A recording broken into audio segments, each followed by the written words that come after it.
Good day. The last couple of hours have seen further confirmation of significant Russian advances in the Bakhmut area, and this seems to be the single most important actual battlefield news from Ukraine at the present time. Now, it seems that the Russians, or rather the Wagner organization, have successfully captured all of the various factories and industrial plants in Bakhmut itself. There's a long list of them provided on various Russian sites. I'm not going to go through it, but anyway, the fact is this is an industrial town, and there were quite a few factories located there, including a sparkling wine factory and, of course, the giant Azom works that I discussed in previous programs. And it seems that the Russians, the Wagner organization, is now in full control of all of them. The industrial plants have been cleared of any remaining Ukrainian troops, and there don't seem to be any significance left in the industrial area. The Russians also, over the last couple of hours, have confirmed that they have captured two railway stations in Bakhmut, Stuki and Bakhmut 1. Now, Bakhmut is an important railway hub. It's at the center of a system of roads and railways that, as I said, have bound together the various parts of Donbass which have been under Ukrainian control. I don't know how many railway stations there are in Bakhmut. It may be that there's more than two. It may be that there's more than those. But in any event, it's now clear that the Russians control at least two of them, and no doubt that they are pressing forward along those. They're pressing forward to capture the remainder. And the Russians also seem to be in control of another big structure called the Metallurg Stadium. This is a different stadium from the Avangard Stadium, which remains under Ukrainian control and which seems to be, to me, to be the one remaining important structure in Bakhmut outside the western suburbs. Now, there's confirmation that the Ukrainians have pulled back, and they're now concentrating what forces they still have in the western suburbs of Bakhmut, and that this is now the one area of Bakhmut that they still control. And it seems this area, in the west, is largely residential. That does not mean that it will be easy to capture. As I said, residential areas in Soviet cities often consist of large apartment buildings, these big apartment buildings that I've talked about in the past. But so it could be that this area, this residential area in the west, includes several such big apartment buildings, and it might take a while to clear them. But anyway, for what it's worth, that is where the Ukrainians are now concentrated.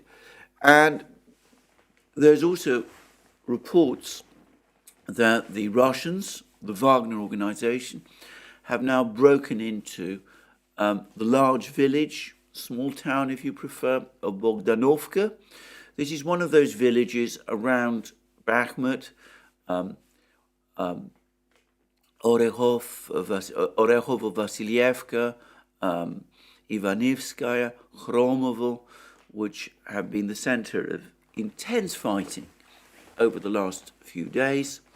And if they have indeed broken into Bogdanovka, then apparently that will also affect Ukraine's ability to continue to move troops and supplies into Bakhmut. That's already heavily restricted. The roads into Bakhmut, as I said, are now regularly shelled, not just by Russian artillery, but by Russian mortars, and can be reached by Russian anti-tank missiles. And Ukraine has been reduced or obliged to use the open fields and dirt roads to continue to supply its forces in Bakhmut, and this is causing increasing problems. So anyway, we will see what happens at Bogdanovka, and we will see what happens in the rest of Bakhmut over the last couple of days.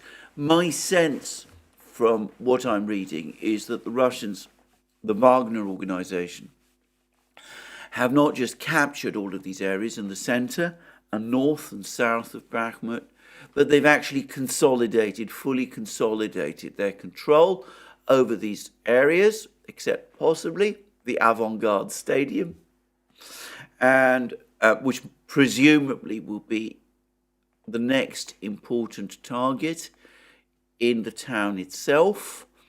There might be a period of consolidation before there is a further push to drive the Ukrainians out of the western fringe of Bakhmut that they still control. Now, yesterday I said that that there was a report which I'd read, which claimed that the Russians were already in control of 85% of Bakhmut. This inevitably provoked some pushback. Someone actually suggested that the true proportion of Bakhmut that was under Russian control was 77%. Another person put it at 80%. How can I possibly know one way or the other? As I said, I'm in London. I'm not on location. I'm not vouching for the accuracy of any one of these figures. All I will say is this: it's clear that the Russians now control, by a substantial degree, the greater part of Bakhmut, and it also seems that it's confirmed that the Ukrainians have been pushed to the western residential areas, and that's the only part of Bakhmut that they control. And I've seen it suggested that if the Russians do capture Bogdanovka over the next few days, and for all I know, that is the area where the main fighting is going to take place. I'm not, by the way, claiming that to be the case.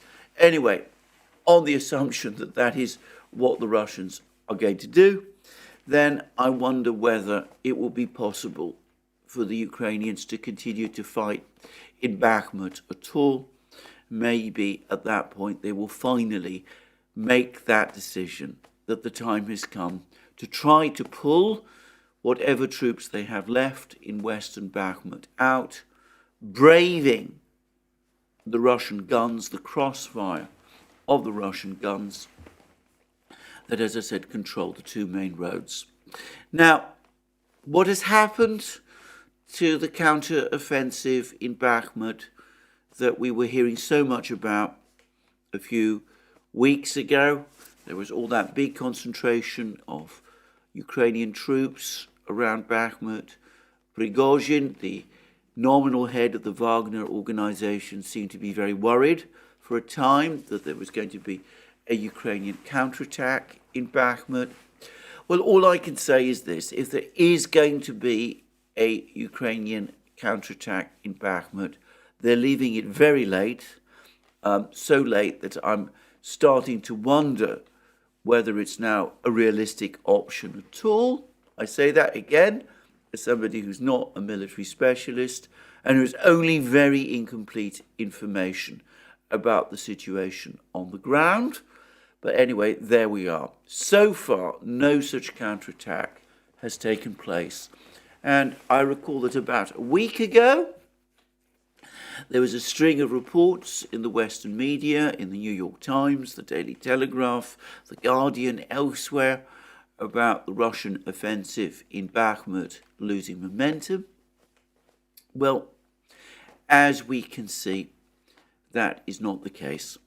Now, speaking of that, speaking of the Western media, I noticed that reporting about Bakhmut, about the fight in Bakhmut, has also dropped out of the news. There's very little discussion anymore in the Western media about the fighting in Bakhmut, which I again take as a further sign that the situation in Bakhmut is turning bad for the Ukrainian side. Now, what's going on elsewhere on the battlefields? Well, there's been some scattered reports about continued fighting in Avdiivka and near Avdiivka. The Ukrainians apparently are trying to hold the lines in Avdiivka, but the Russians are said to be pushing towards a place called Pervomaiskoye, which, if they're able to capture, will tighten the ring around Avdiivka. I'm going to make a guess, by the way, that in fact what has probably happened is that over the last few days, the Russians have refocused some of the fighting, some of their forces concentrated some of their forces and maybe their artillery strikes on Bakhmut as they work to try to bring this long battle in Bakhmut to a final conclusion. And all other things being equal, which means, by the way, in the absence of any major successful Ukrainian counteroffensive, we'll come to that in a moment, once Bakhmut is finally captured, that's when the Russians will refocus their attention on Avdiivka. They've gained a lot of ground in Avdiivka over the last few weeks. As I said, with Bakhmut captured, they will then focus on capturing places like Avdiivka itself, Siversk in the north, and of course all those other small places like Chasov Yar and Konstantinovka further west from Bakhmut. And that will be the major priority for the Russians over the next few weeks in Donbass, before they start at some point, perhaps in midsummer, the assault against Slavyansk and Kramatorsk, which will be the major last remaining defense line that Ukraine has in Donbass. But of course, all of this is contingent on what happens with this Ukrainian offensive. Now, lots of reports about this Ukrainian offensive, very little information about it. Today, the Daily Telegraph, for example, was speculating that this offensive is about to begin and talked about explosions in Melitopol. I've seen no reports about anything like that on the Russian internet, by the way. But anyway, who knows? It might be that such an offensive is indeed about to happen. Our old friend Vladimir Rogov, one of the important officials of the Russian-appointed Zaporozhye regional government, has given an interview with the Russian news agency Novosti, and he says that the Ukrainians have completed preparations for their so-called counteroffensive, having drawn considerable reserves of personnel, armoured vehicles and ammunition into the Zaporozhye region. They are ready and waiting for the go-ahead. Everything can happen at any moment, and we are ready to meet the enemy fully armed. So Rogov appears to think that this offensive, this big offensive that we've been hearing so much about, is about to start at any moment. I have to say there are some issues about this. Firstly, I'm far from convinced that Ukraine is fully equipped to carry out this offensive at the moment. Now, the Russian news agency TASS has done a breakdown of the tank deliveries to Ukraine, which have taken place over the last few weeks. And it looks at the number of Western tanks. It doesn't take into account the much larger number of Ukrainian tanks, of ex-Soviet tanks, T-72s, which are going to be supplied by Poland, though I'm not sure how many of those have been delivered. But if we're talking about Western tanks, I count, based on TASS's figures, 49 delivered out of the 49 delivered up to this point. Well, I've actually seen another figure which puts it slightly higher, 57, 43 Leopard 2s, 14 Challenger 2s. Though it should be stressed that the Challenger 2s will be operated presumably in distinct formations. I'm not quite sure how the Challenger 2 is going to be operated, but anyway, 43 Leopard 2s deployed so far, and they come from a mixture of different batches. They're not all identical, and from what I can see, the Ukrainians themselves, having checked the Leopard 2s, are unconvinced by its level of armor protection, because as I discussed in a previous program, they're now placing explosive reactive armor panels on the Leopard 2, which is probably a good idea, but it was not what was intended when the Leopard 2 was designed. The German army, for example, European armies, NATO armies, do not use these panels with their Leopard 2s. And we're already talking about a heavy tank, weighs around 64 tons apparently, and it will, of course, increase its weight even further. Now, there's no sign yet of any delivery of Leopard 1 tanks, and far from all the Leopard 2s that were supposed to be delivered have so far been delivered. Spain, for example, has postponed delivery of its Leopard 2 tanks because apparently it's only going to supply around 6 anyway, but for what it's worth, it's delayed supplying these Leopard 2 tanks because apparently they're still not in full working order. So we have a commitment to provide 2 battalions worth tanks, Leopard 2 tanks, and that's not been filled. And there's no evidence yet of any deliveries of Leopard 1 tanks. Now, I've expressed some doubt about the utility of the Leopard 1. It's a relatively old tank, dates from the 1960s and 1970s.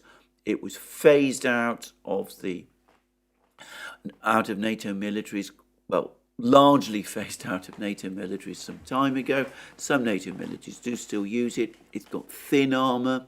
It's got a 105mm gun, which is probably too light for combat today, at least tank-to-tank combat today, at least tank-to-tank combat with more modern Russian tanks, which have 125mm smoothbore guns.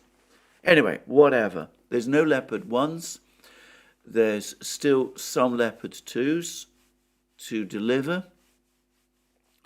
The crews have only had a very accelerated training with these vehicles, and I'm not really entirely sure that the Ukrainians are indeed fully ready for an offensive.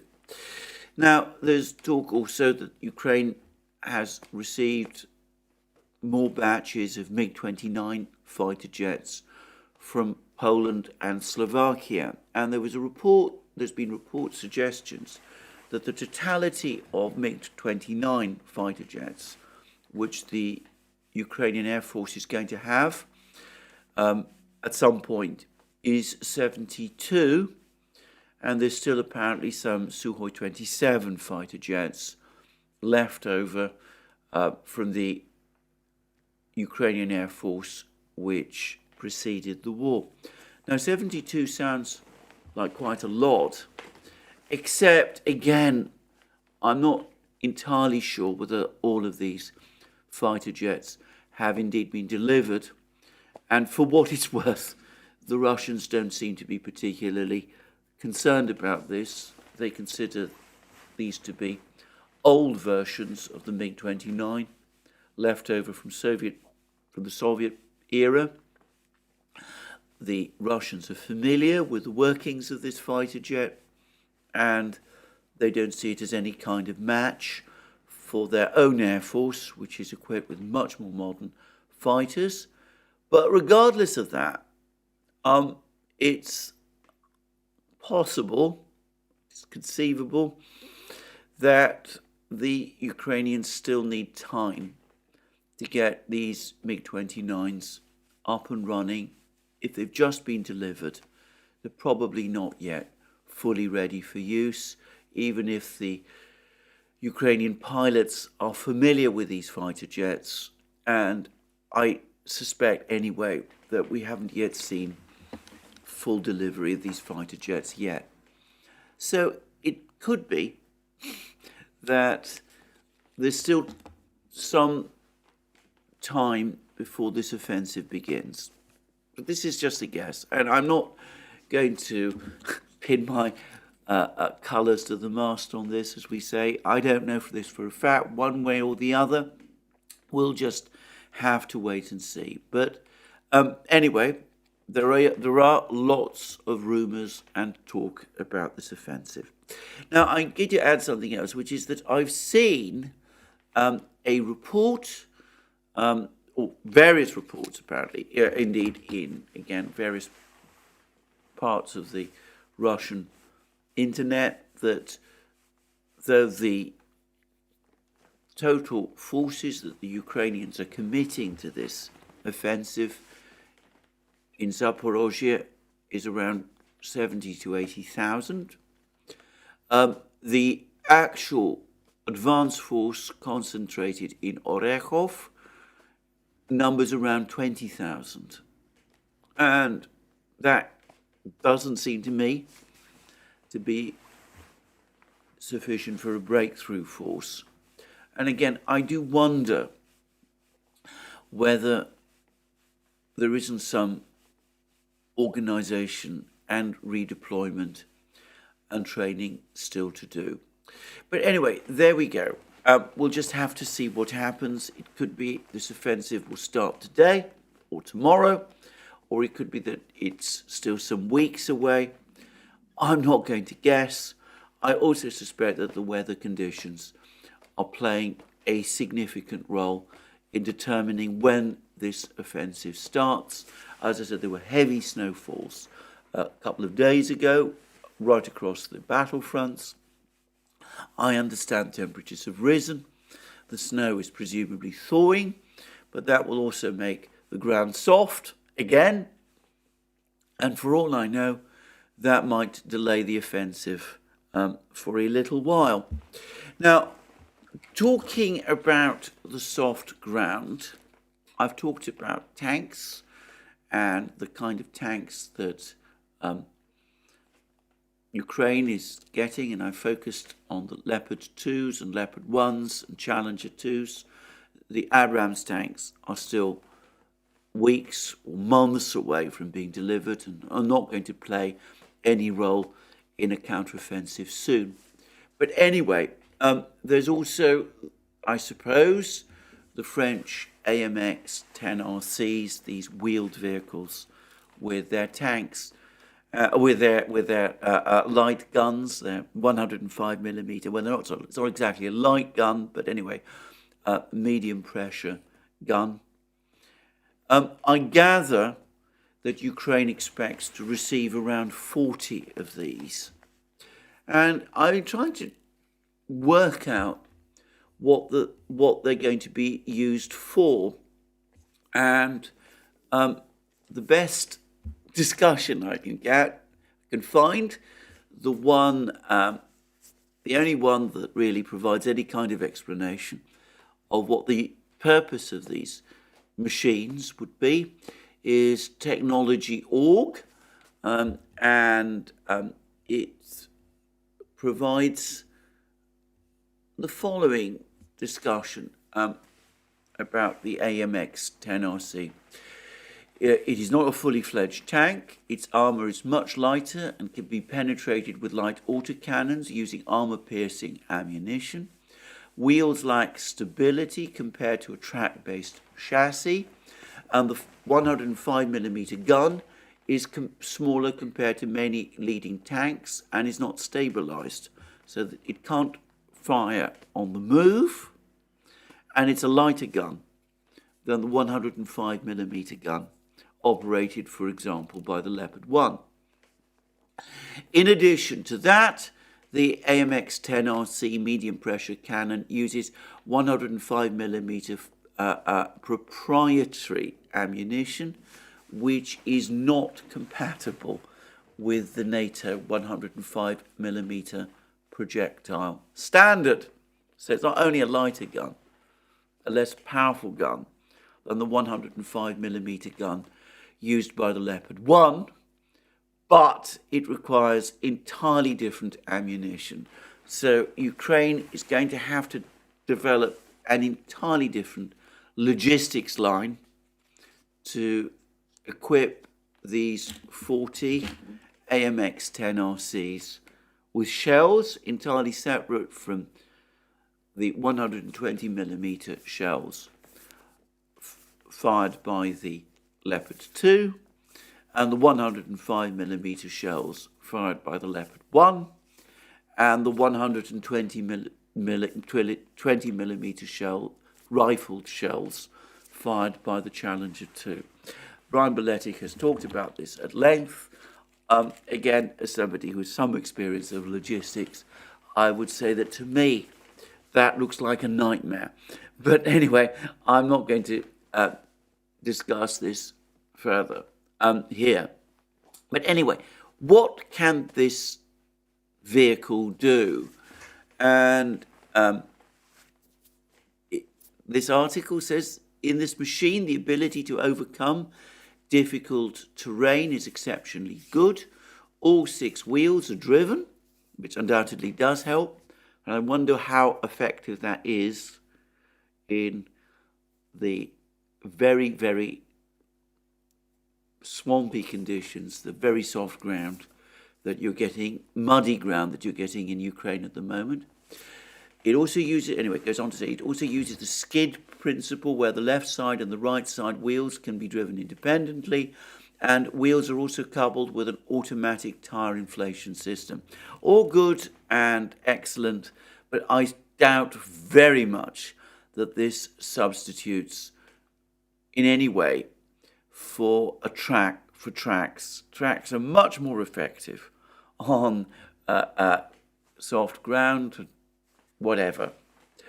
And it goes on to say that the armoured vehicle is fitted with a hydropneumatic suspension system with variable ground clearance and tilt. Again, good perhaps, but hardly ideal, I would have thought. The lightest version weighs 16 tons, strengthened version 22 tons, but the overall agility is much better compared to heavier tanks, which makes it a good choice for reconnaissance purposes. Now, I accept that might have been valid when this vehicle was designed in the 1970s. But I wonder whether it has any bearing at all on the war in Ukraine, which is happening over, admittedly, a very large front, but it's going to be concentrated, presumably, in areas like Zaporozhye, against heavy Russian fortifications, And of course, with reconnaissance nowadays, does one really need a wheeled vehicle to conduct reconnaissance, given the enormous number of drones that are carrying out precisely that kind of role? I think, to say it frankly, I really don't understand at all what this machine is supposed to do. Yes, it can destroy lighter Russian vehicles like infantry fighting vehicles and armoured personnel carriers, but it does seem to me an expensive vehicle to use for that purpose, and I don't really understand the logic of it. And then this article, which by the way dates from September 2022, before France announced it was going to deliver this vehicle, which is interesting in itself. But anyway, the article goes on to say, currently Ukraine does not have many options for strengthening the armed forces with new armoured vehicles, and in the case of offers from France with an adequate number of AMX-10RCs, this opportunity should not be neglected. In other words, Ukraine has to take what it gets. And that brings me to the visit by Robert Habeck, German Vice-Chancellor, one of the key figures in the German government. He's also the economics minister, a major leader of the Greens, one of the major individuals pushing within Germany for support for Ukraine. Anyway, he's just visited Kiev. He's had meetings with Zelensky there. He's now made statements publicly ruling out any possibility of German troops of entering the fighting, becoming involved in the fighting. And he says, this is an radio broadcast, radio interview with Deutschlandfunk Radio. We should not become a party to the war. It is important to always keep our distance. The presence, and he said that the presence of German troops in Ukraine is a red line which cannot be crossed. A German red line which cannot be crossed. And that's from Habeck. Now, whenever Germany has drawn red lines up to now, it's always crossed them, but the Green Party has always been agitating to cross those red lines. It seems to me that if the Greens, even the Greens, are saying that this is too much of a red line, even for them to cross, it's going to be very difficult for Germany, to put it mildly, to send ground troops to fight in Ukraine. And it's interesting that Habeck has had to discuss this in an interview, because it rather reinforces the view that, or the idea previously promoted by Hungary, by Viktor Orban, that there's been discussions within the EU of sending ground troops into Ukraine under guise of peacekeepers. And it does look increasingly as if there are such discussions. And the Germans, including Habeck, are now going out of their way to make it absolutely clear that this is one red line that they have to stick by, that they simply cannot cross. German public opinion, which is already becoming skeptical and concerned about the war, will not countenance it. And I think my sense is that this is one particular red line which Germany will not cross, and that leaves the entire idea of a peacekeeping force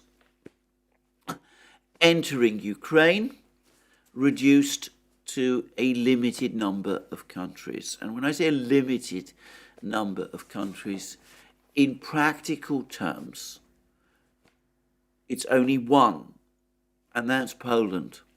You can think of other countries that might, in theory, do it, the Baltic states, for example. Romania is sometimes talked about. But if I have to be frank, the only country on the front lines which has a sizable military that would be able to put troops in Ukraine in any number is Poland. And Habeck, of course, has said that just after meeting Zelensky in Kiev.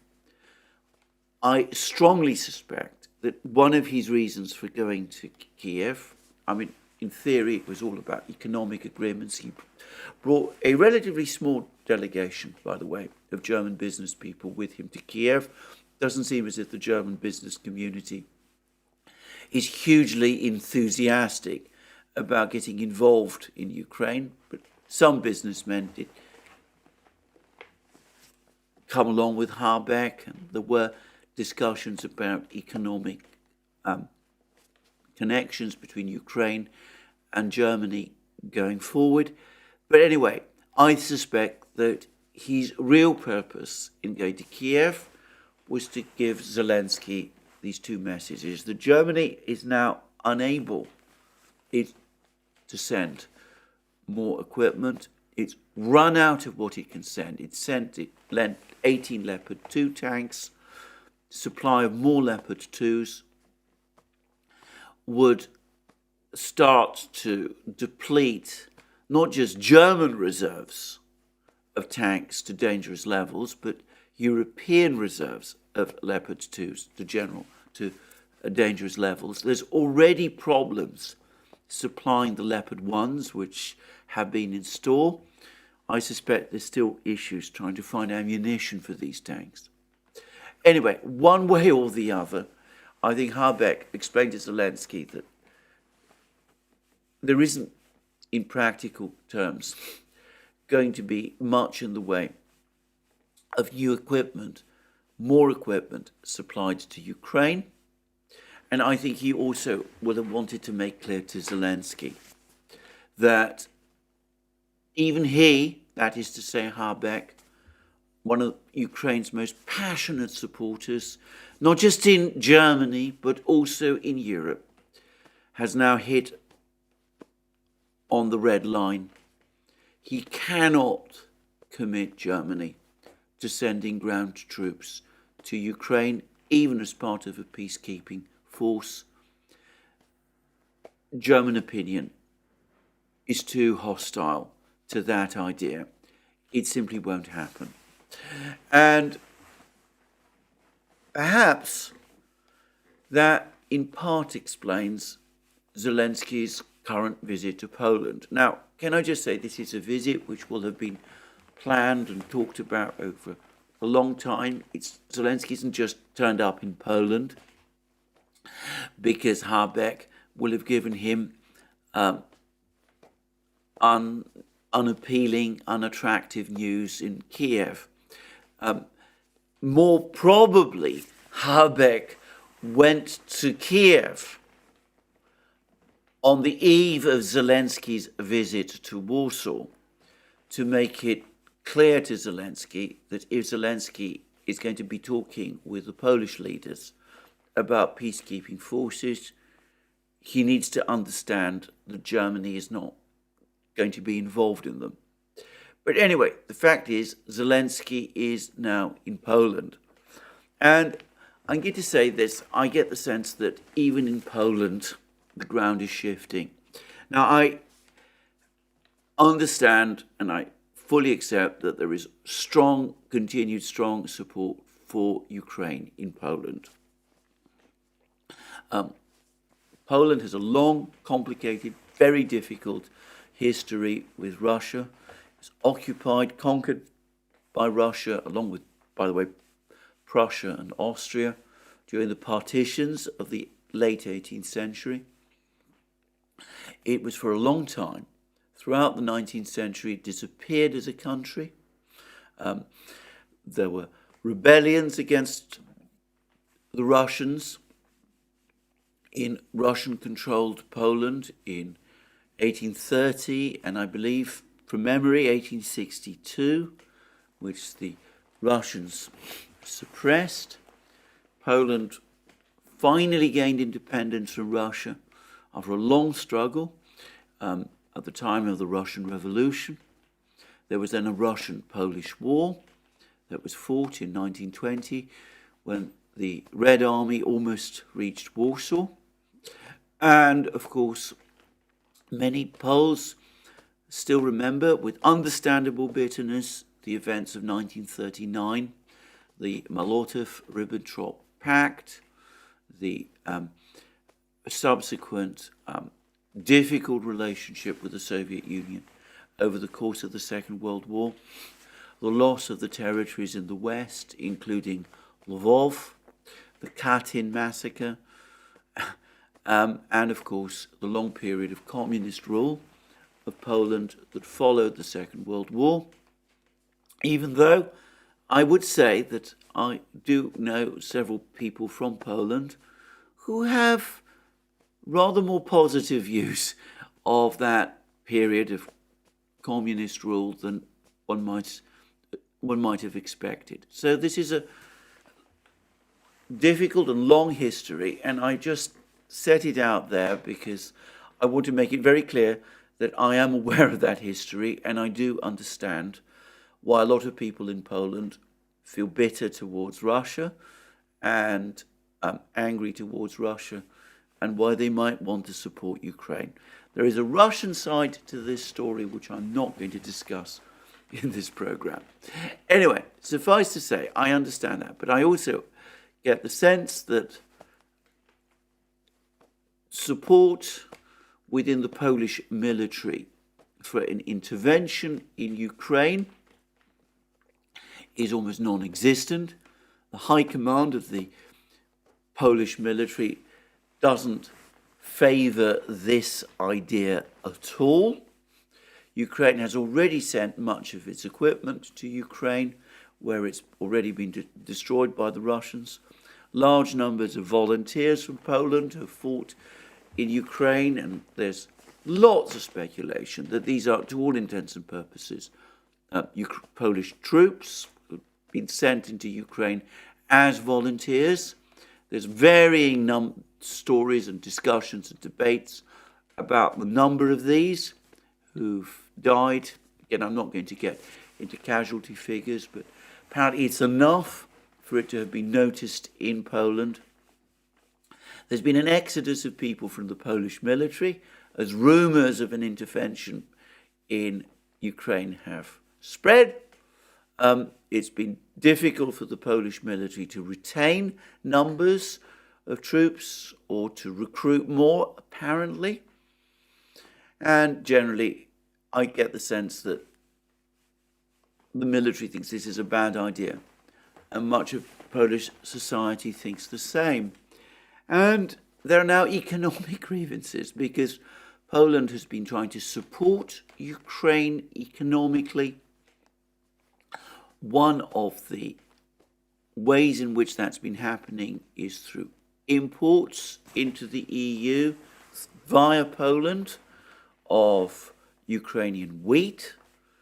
And of course, what that is doing is it's pushing down wheat prices, and that's been affecting the incomes of Polish farmers, who are, of course, one of the main support bases of the ruling Law and Justice Party.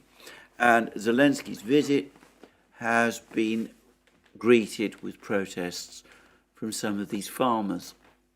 So I don't know what the present Polish leadership is thinking, but I suspect as they receive Zelensky, they're starting to skate on thinner ice. And I understand there's going to be elections in Poland next year, and these are starting to look like difficult elections. And I wonder whether Law and Justice really can afford to alienate one of the key parts of its electoral constituency, which are these farmers who, as I said, are deeply patriotic, conservative, Catholic people, natural supporters of law and justice, but they're now feeling increasingly unhappy about these Ukrainian wheat imports. And of course, the last period in Poland has been one of higher inflation, falling living standards, economic pressure on many people, and that would naturally result in a swing against the government. So, Law and Justice, the government of Poland needs to make some careful calculations, and perhaps, just possibly, they will now start to restrain some of their enthusiasms for an intervention in Ukraine. Now, all of this comes on top of an interesting article in the Washington Post about the Nord Stream bombing, if you could all call it that, explosion, sabotage, investigation. And it's a long article, though one that actually, when you unpack it, says extremely little. But two things stood out for me. Firstly, it's quite clear that the six guys and a boat theory about the sabotage of Nord Stream has, to all intents and purposes, collapsed. Apparently, German investigators have become openly skeptical about this entire theory, an absurd theory from the outset. It was too absurd, I think, to be taken seriously, and I think that most people in Germany understand that, and it certainly seems as if the German investigators too. They've examined the yacht Andromeda. The very fact that the residues of explosive that have been found in this yacht exactly match those that were used to blow up the Nord Stream pipelines, apparently is making the Germans suspicious that this is in fact a deliberately planted false lead. And it looks as if, as I said, the entire absurdity of that theory is just too obvious even for the Germans to ignore. But the article went on to say two very interesting things. Firstly, it said that there's widespread reluctance within NATO to discuss the issue of the Nord Stream sabotage. There was a rather colourful comment about how this is like the corpse that's lying around, which everyone pretends not to notice, which is an interesting thing in itself. But the other thing that I noticed about this article is that for the first time in an article that I've seen in mainstream media, and this is, as I said, the Washington Post, but it's clear that it derives from information coming out of Germany. For the first time, somebody in Western mainstream media is speculating on a link to Poland.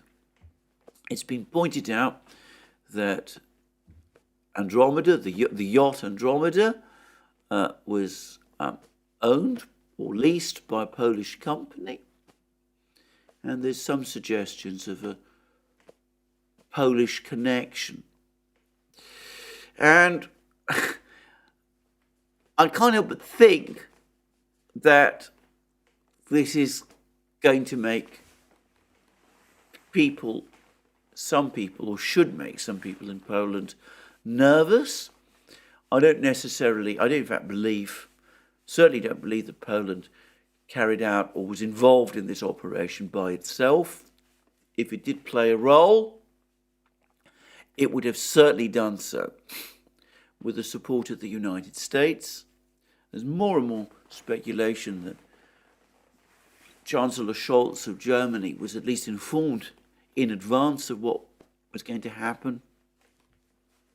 But the fact, as I said, that Poland is being put in the frame, the very time when there are discussions about sending a peacekeeping force to Ukraine, which can only come from Poland, I have to say it's suggestive.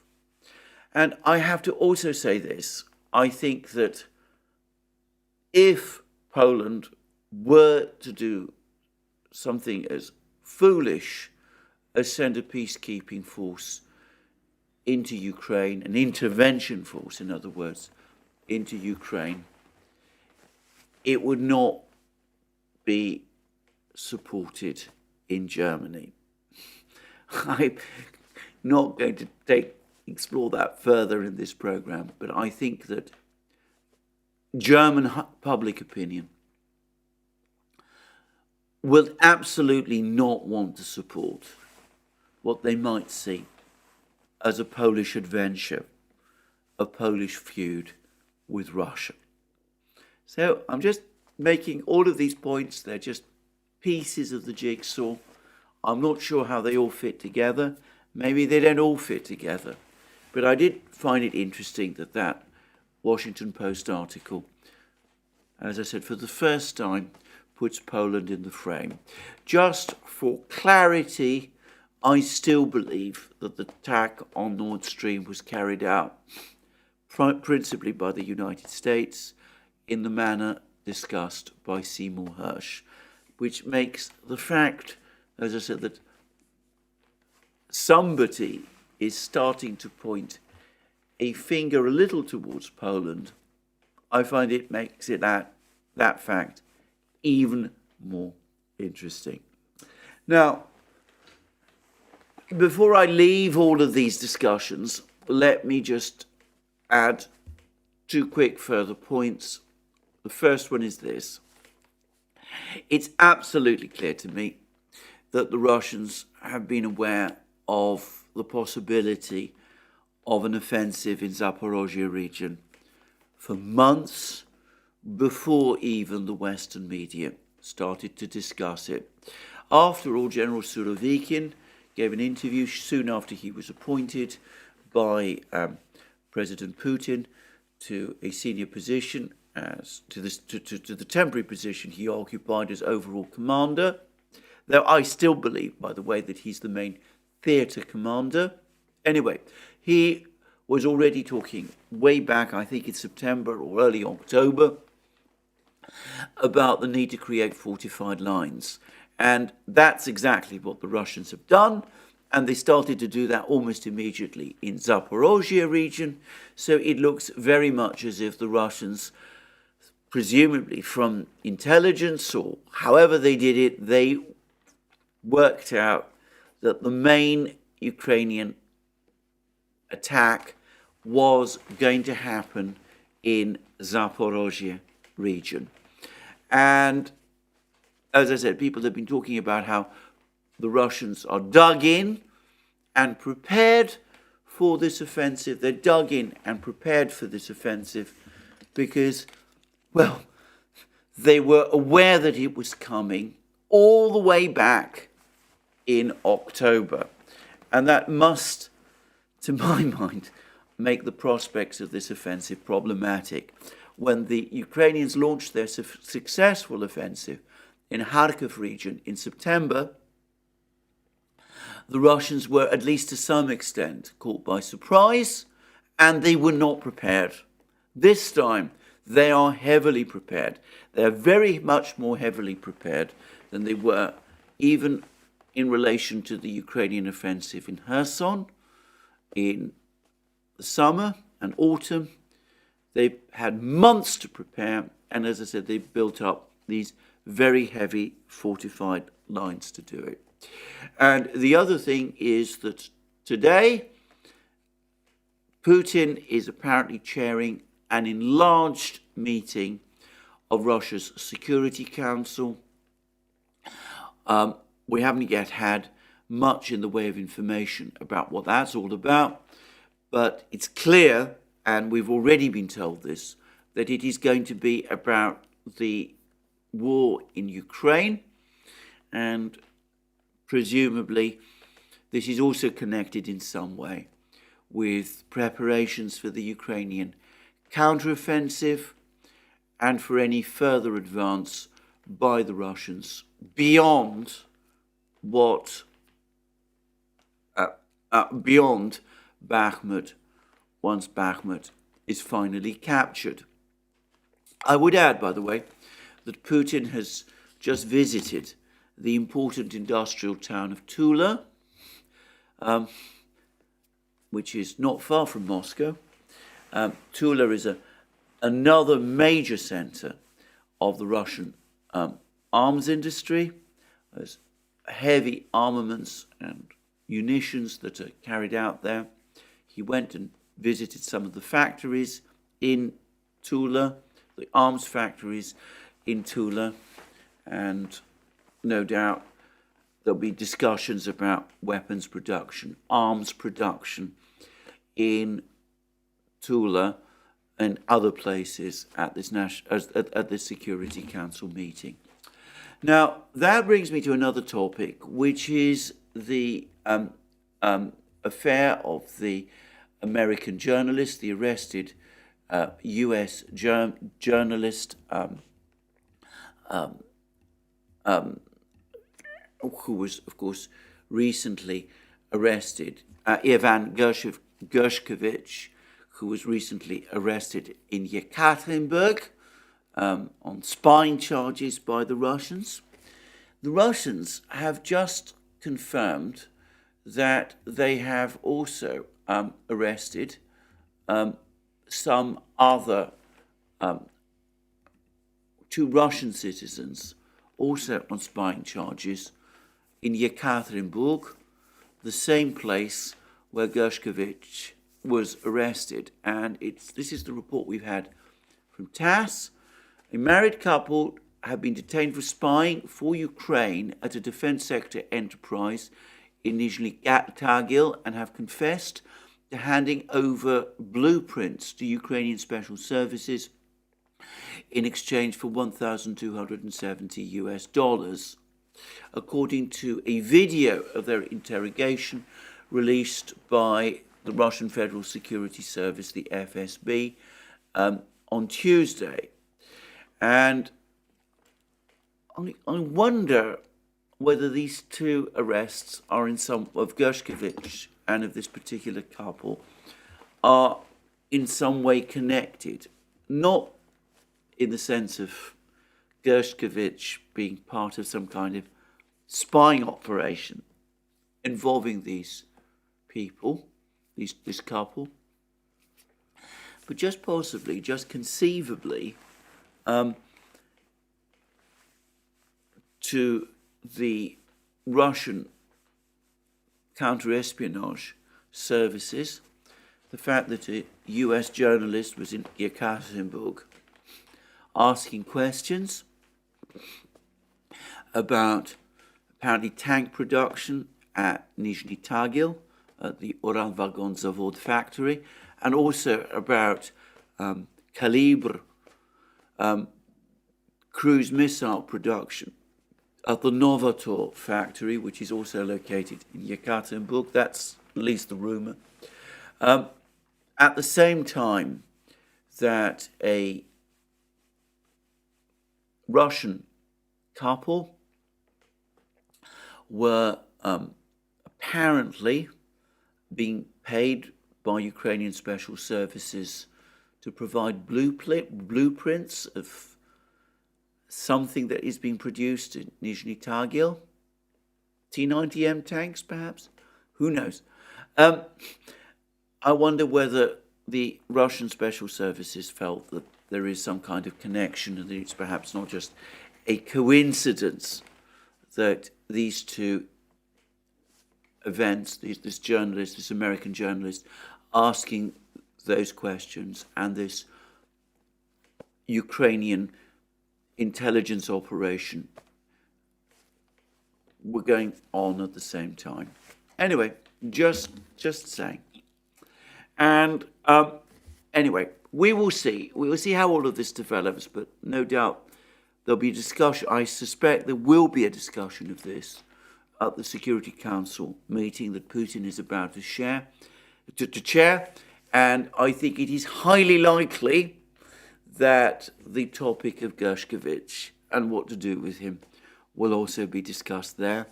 About that, I'm not sure. And if it is discussed, most probably we won't be publicly informed about it. It will be something that will be discussed on the sidelines of this very big meeting. Now, I'm going to finish with this program today with another topic, and it's a big topic, and it's about Russian relations with India. And this all comes now from a series of tweets by the former Indian diplomat M.K. Bhadrakumar. I've discussed him many times. He's an outstanding blogger. He writes a fascinating website about international relations. But on this occasion, he specifically focused on certain recent events relating to relations between India and Russia. And I'm going to read these tweets. They all follow sequentially upon each other. And they've all been published, by the way, over the last day. They date from the 4th of April. The Modi government apparently got a heads up on the OPEC oil cut. The OPEC decision to cut supply by 1 million barrels per day came just 3 days after Russia's oil tsar, Igor Sechin, one of Putin's closest aides, came to Delhi on a day-long visit to conclude a term agreement on Wednesday.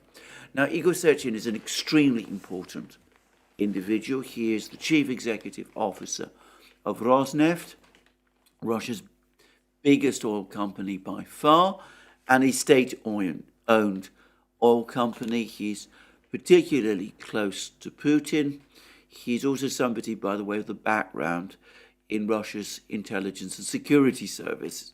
So he's somebody who's close to Putin. He's a powerful man in Russia, both politically and in terms of his central role in the oil industry. He is in some ways and in many respects the key figure in the oil industry in Russia today. And he has just visited Delhi, and he went there to agree an important agreement, and he did that 3 days before the announcement of the oil production cut. And I ought to say that there's now been confirmation that on the eve of the production cut, the Russian and Saudi oil ministers apparently had discussions, so the Russians were indeed kept fully informed and presumably were in agreement with this production cut. Anyway, to continue with what Bhadrakumar says, details have not been divulged, but the pact will now buffet Indian economy from expected volatility in the global oil market. Petroleum Minister A.H. Puri's presence at the signing ceremony, according to the Rosneft press release, hinted at high-level political decision. Most certainly, Sechin met Puri. So we have a meeting. Sechin meets Puri. He's India's petroleum minister. He attended the signing ceremony, and it's apparently intended, The plan is that Russia will supply oil to India, but it will be at a stable price. It will protect India from volatility in terms of shifts, dramatic upward shifts in oil prices, which many people are expecting over the course of this year. And then Patrushev goes on to say this. Interestingly, Russia's security Tsar, Nikolai Patrushev, also happened to be in Delhi on the same day as Sechin at Ajit Doval's. Ajit Doval is Modi's national security advisor's invitation, and was received by Prime Minister Modi. So Patrushev, Putin's national security advisor, secretary of Russia's Security Council, top body which is going to be meeting today. Patrushev, who also, by the way, supervises the work of the Russian intelligence community. He was in India together with Sechin when Sechin agreed this deal with India, this oil deal with India. Almost certainly they travelled together, probably on the same aircraft, that's just a guess. And Patrushev had a meeting with Modi himself. And then the Trachuma finishes. Russia has put a firewall around India in troubled times, with troubled times ahead in the oil market as the United States crosses swords with Saudi Arabia. Now, this is all very interesting. And I have to say, all sorts of pieces, as I said, are moving into place. We've seen China playing a big role over the last few weeks, with Xi Jinping in Moscow and Wang Yi before that in Munich. By the way, on that topic of China, Emmanuel Macron and Ursula von der Leyen are now in Beijing. They're going to meet Xi Jinping. No doubt I will be talking about that in my next program. But anyway, in the meantime, even as all that is going on, we see the Indians also busy at work. And they've just hosted these two powerful men of the Russian leadership, Patrushev, Russia's intelligence Tsar, Putin's national security advisor, the very powerful head of Russia's secretary of Russia's Security Council, one of the key decision makers in Russia, alongside Igor Sechin, perhaps the pivotal figure in Russia's oil industry. And they've come and Badrakuma says that Russia has placed this firewall around India's energy industry, so that India, whatever happens, prices go up, prices go down, India is guaranteed stable supplies of oil from Russia. And of course, this isn't something that just happens. There's some kind of a larger framework behind all of this. I'm not saying there's been a direct deal done. No doubt, of course, the Indians are going to use more rupees, pay more in rupees for Russian oil, all that kind of thing. But the fact that Modi is meeting with Patrushev suggests some kind of security dimension to all of this as well. Now, all of this, of course, comes shortly after Xi Jinping's visit to Moscow. It seems to me at least plausible that along with all of these meetings, Patrushev will have been briefing Modi about the discussions that took place between Putin and Xi Jinping. And there's growing sense that perhaps at some point over the next few months, the Indians and the Chinese might start to get together as well. I've discussed in previous programs how disillusioned the Indians are becoming with their relationship with the United States, the way in which the United States seems intent, for example, on wrecking the G20 summit meeting due to happen in Delhi in September by insisting on condemnation of Russia at that meeting, which the Indians say isn't going to happen, given that Russia is a member of the G20. But anyway, there's a sense that the Indians are becoming exasperated by this relationship and that they might be seeking at some point to mend their fences with China. And there was, of course, a discussion of this on our latest live stream with Jeffrey Sachs yesterday. He's just been to Delhi and he's just been to Beijing, and he thinks it's possible that the Indians and the Chinese are going to make some move towards each other over the next few weeks and months, one which is going to stun the United States if it does indeed happen. Anyway, one does wonder whether this meeting between Modi and Patrushev was in part all about that. Anyway, lots of questions, answers still thin on the ground. We shouldn't speculate too much based on too few facts, but the direction of travel, the shift in Indian policy, all of that, it seems to me, all the facts about that are becoming increasingly clear. Well, that's me for the day.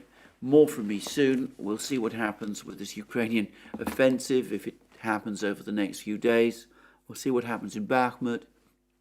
And we'll see what happens with Macron and Ursula von der Leyen in Beijing. That'll be for my next program. In the meantime, all that remains is for me to wish you a very good day, to remind you that you can find all our programs on our various platforms, Locals, Rumble, BitChute, Odyssey, Rockfin and Telegram, links under this video. You can also find us on, you can also support our work via Patreon and Subscribestar, links under this video. Don't forget to check out our shop and the great merchandise that you will find there. And last but not least, if you've liked this video, please remember to press the like button and to check your subscription to this channel. Thank you for joining me again today. More from me soon.